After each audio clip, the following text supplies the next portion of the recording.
this is a good graphic right here. It summarizes what I'm talking about. When you put your business together, sometimes I say team, but it's really when you put your business together correctly. These are all the benefits you're going to get. You can make more money. You can get more time off. Better organized. The service offerings you can do are just, you can take that as far as you want to. Generate new business, work your database, improve customer service. These things you can all do, again, with this two key things. You can do all these things while making more money and taking time off if you put together your business correctly. And if we go around the room and talk about it and get true answers from everybody, as I mentioned a minute ago, most of you don't control your schedules. Your clients control them to a great degree.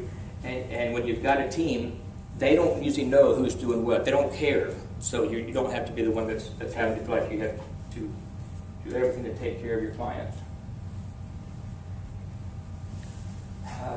The goals, you've got to have your goals, your systems, your processes, technology, all those things you've got to have to get the ideal environment to set up a team. It doesn't have to be done overnight, but it is something that you're going to have to think about on a little different scale than coming into the office and having, again, that sales job. When you decide to make it a business, you've got to make some investments, not necessarily just financial, but the time and some commitments to understand that now you're like the store down the street, the retail shop, or the restaurant. You've got a true business there. You've got it's like brick and mortar businesses. You've got to make some mental and some financial commitments.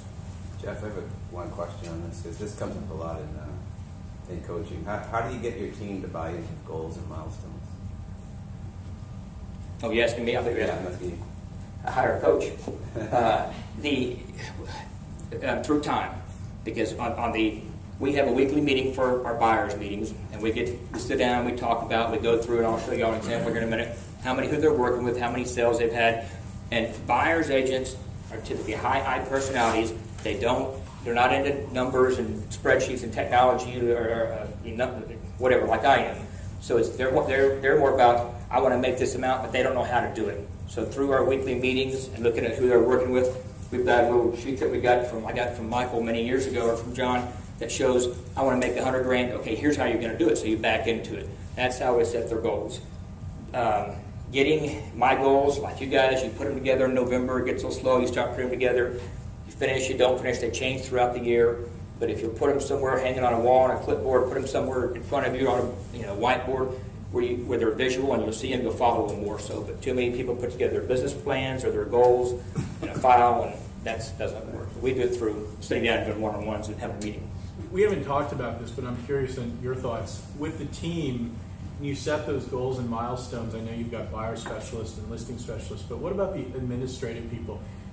Are you requiring them, or do you ask them to lead generate, and what those expectations are as far as bringing business into the team? Because we have had some discussion about the revenue that everyone needs to contribute, even the person who's an administrator. Absolutely.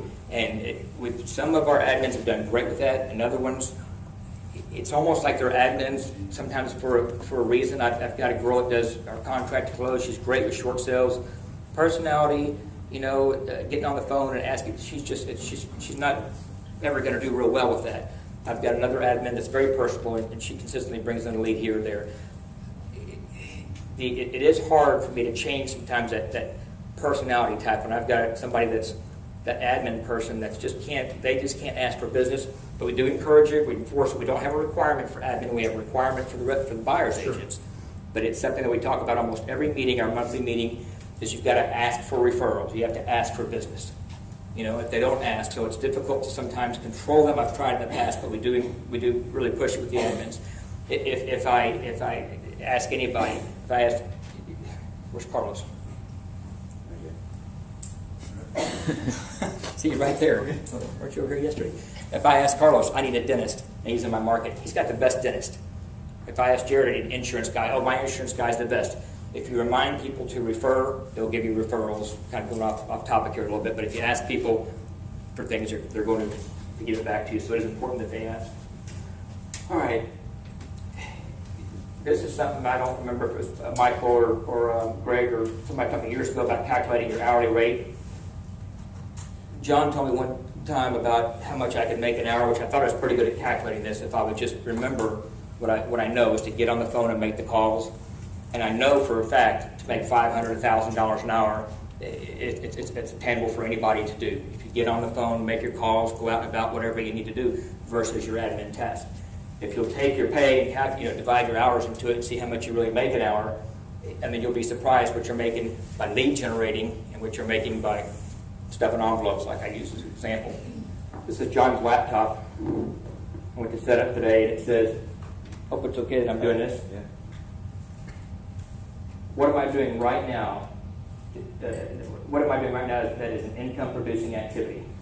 And he reminds me of that. You've got to do income-producing activities. It's very easy to get into what someone wants to call it nesting. Nesting, you get in your office, you got a lot to do, and you just nest. You get in there and you work on stuff, and I've talked to John about that. I'm in this nesting mode for a couple days or 2 or 3 days. You get kind of overwhelmed with other things, and you get out of making money. And you can get into that to what all of a sudden you don't have any business.